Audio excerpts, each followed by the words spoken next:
Ibu, Bapak, dan saudari-saudaraku yang terkasih, kami para Romo Serikat Yesus itu punya guyonan. Yesuit iku duwe bejane lan bejanane dewe-dewe, bahasa Jawa.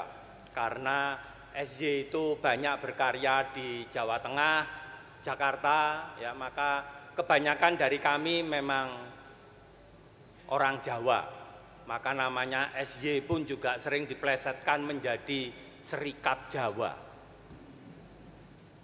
Nah, apa artinya itu?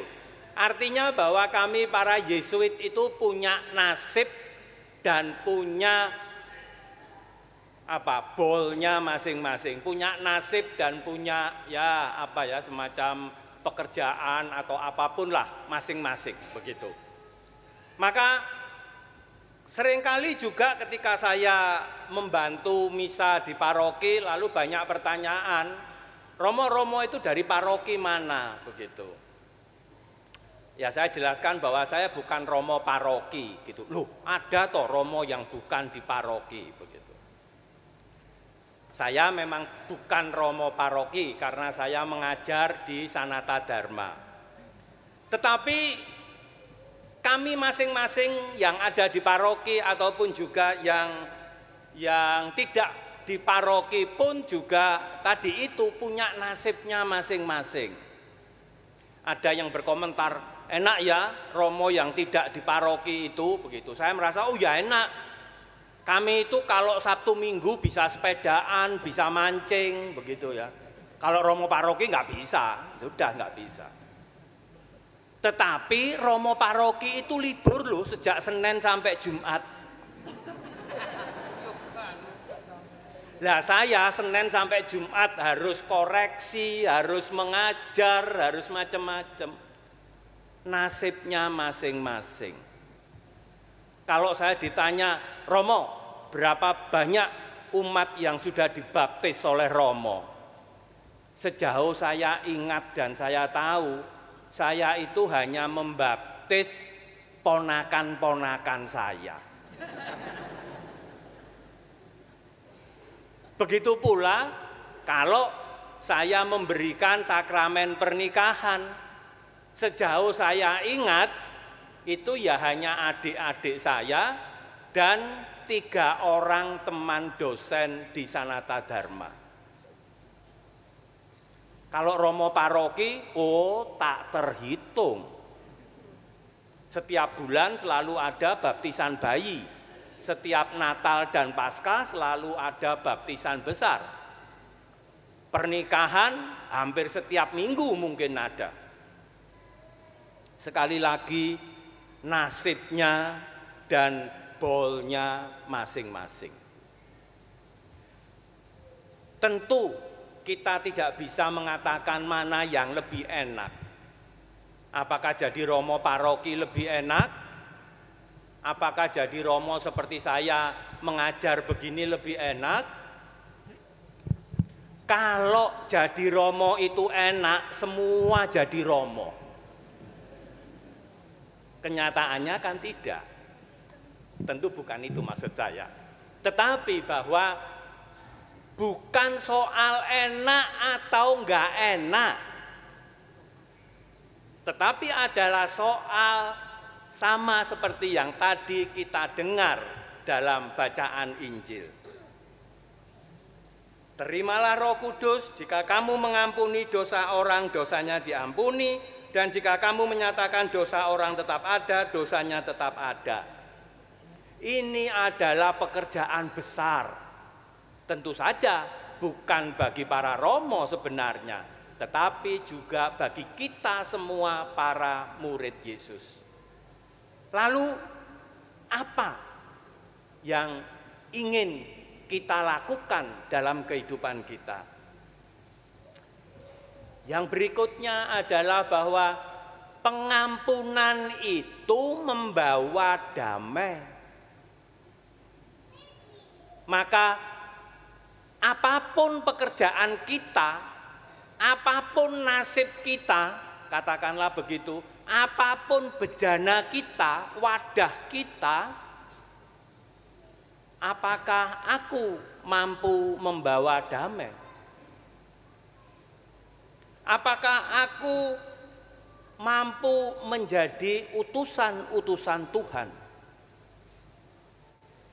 Maka dalam beberapa kali kesempatan pun teman-teman dosen itu juga banyak yang mengatakan kepada saya, Romo hari ku enak, nggak punya anak,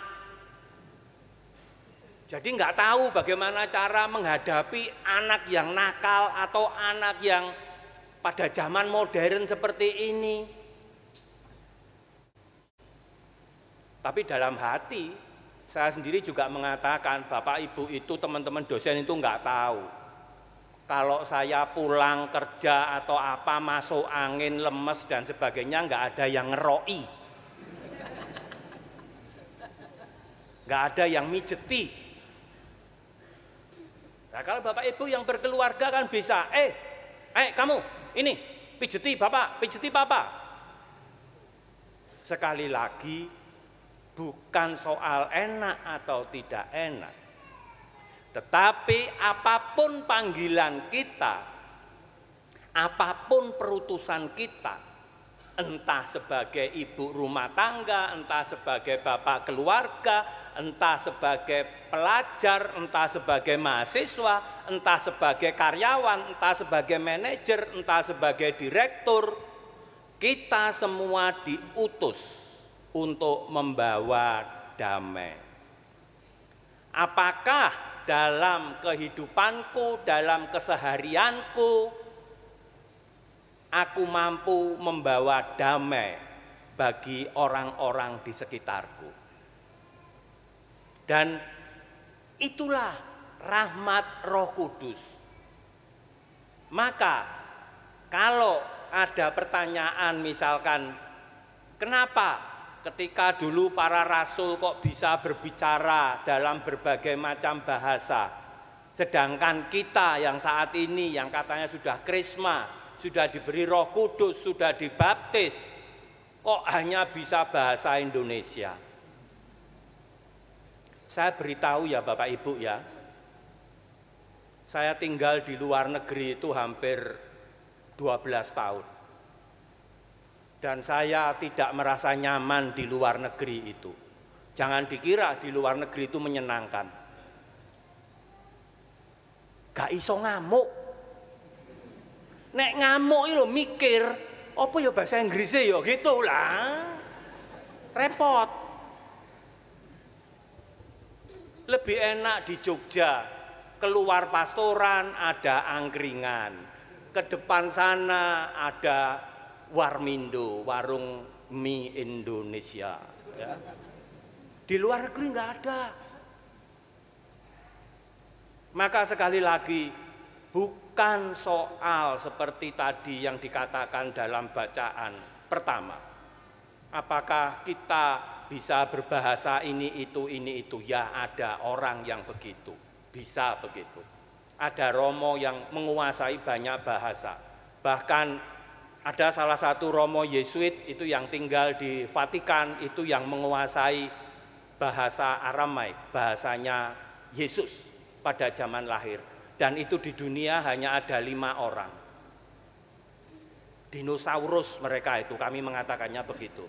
Hampir punah atau bahkan mungkin sudah punah. Bukan soal itu. Sekali lagi bahwa apapun perutusan kita, apapun Roh Kudus yang sudah diberikan kepada kita dalam berbagai macam bentuk. Dalam bacaan kedua tadi dikatakan itu, walaupun kita itu berbeda-beda dalam berbagai macam hal, kita tetap satu tubuh, yaitu gereja, yaitu murid Tuhan sendiri. Dan inilah yang harus kita munculkan dalam kehidupan kita. Dan inilah yang harus kita ungkapkan dalam setiap kegiatan kita. Apa itu?